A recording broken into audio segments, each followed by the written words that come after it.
Arbor Day, something usually celebrated in the spring, but today is Knoxville's Arbor Day. WVLT's Caroline Mueller shows us how we will soon see thousands of new trees in the city.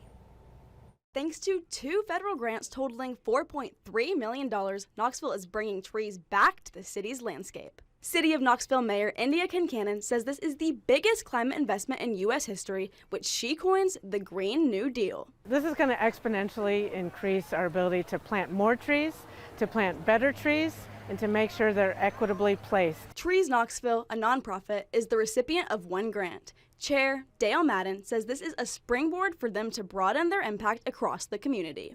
It's going to be reversing the decline in tree canopy coverage that we've had over the past 10 years.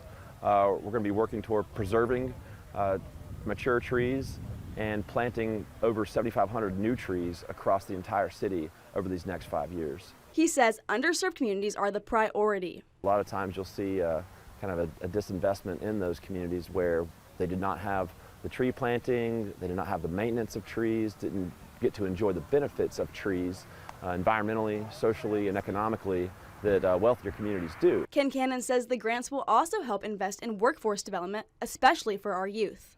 Taking care of trees does take some investment and some education, but it's also the kind of career that can't be outsourced. You can't use artificial intelligence to do it. You can't buy it on the internet. You need people right here in Knoxville who know how to not just plant trees, but maintain them. And the more we invest in trees when they're young, the more benefits they provide throughout their decades of life. Kincannon says this is just the beginning of the city's investment in the future. One thing they say is that the best time to plant a tree was 20 years ago. The second best time is today. In Knoxville, Caroline Mueller, WVLT News. To kick off this investment, Kincannon, Madden, and members of the community planted about a dozen trees today. The University of Tennessee received the other grant, which will complement the work of Trees Knoxville in the city.